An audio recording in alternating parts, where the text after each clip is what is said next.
Guys, we're on chapter 12 now. But for those of you who are going back to back, chapter 11, verse 10. So then banish anxiety from your heart and cast off the troubles of your body.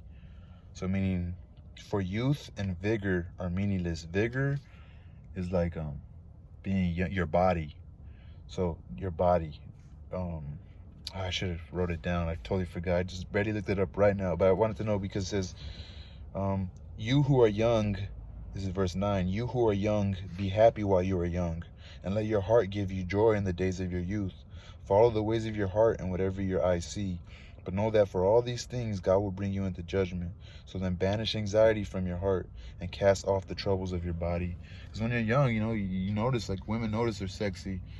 Like when they're younger, their bodies are more fresh. Their skin doesn't look older. They look like some women develop, as long as they're not being overfed by their family, like they have good shape. They might have played only sports for a few years, or they exercise once in a while.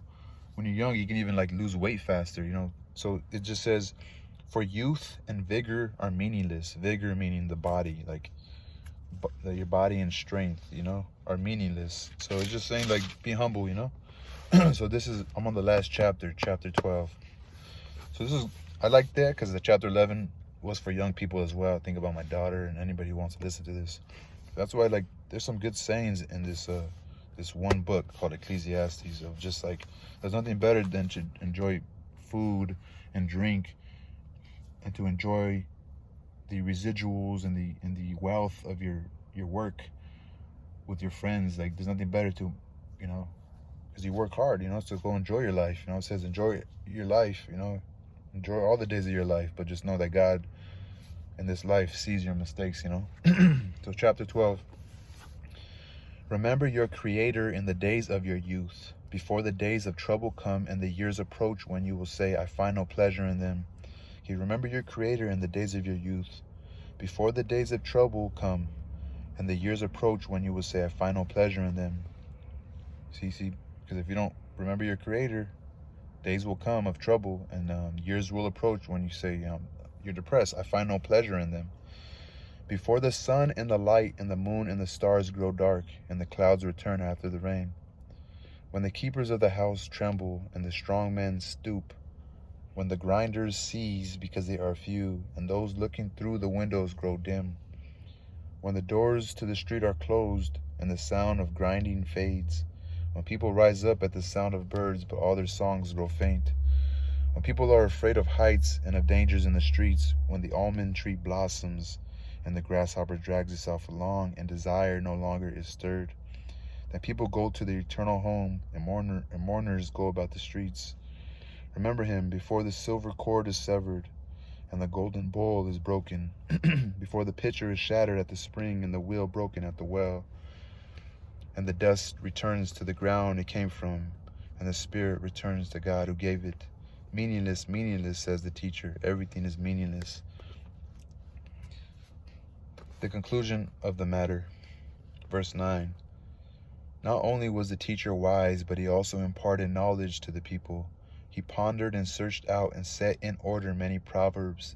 The teacher searched to find just the right words, and what he wrote was upright and true. The words of the wise are like goads, G-O-A-D-S. The words of the wise are like goads. Their collected saying, like firmly embedded nails. Their collected sayings, like firmly embedded nails. So the words of the wise are like goads. Their collected sayings, like firmly embedded nails, given by one shepherd. Be warned, my son, of anything in addition to them. Of making many books there is no end, and much study wearies the body. Now all has been heard. Here is the conclusion of the matter. Fear God and keep his commandments, for this is the duty of all mankind. For God will bring every deed into judgment, including every hidden thing, whether it is good or evil. That is the end of chapter 12, the end of the book of Ecclesiastes. It's weird because we are the only species that is able to write. We're the only species that can sit down and write. And a lot of times people write in their despair. People write in their sorrows and their depression and in the meaningless of life, in their want to leave something behind, to help people, So that's the book of Ecclesiastes, y'all. Only 12 chapters, not too long, huh? The book of Ecclesiastes actually comes after Proverbs. Yeah, so anyway, hope you enjoyed that. Just the book of Ecclesiastes. Maybe in a couple more years I'll read it again and kind of see what kind of wisdom I get from it, you know? Peace, y'all.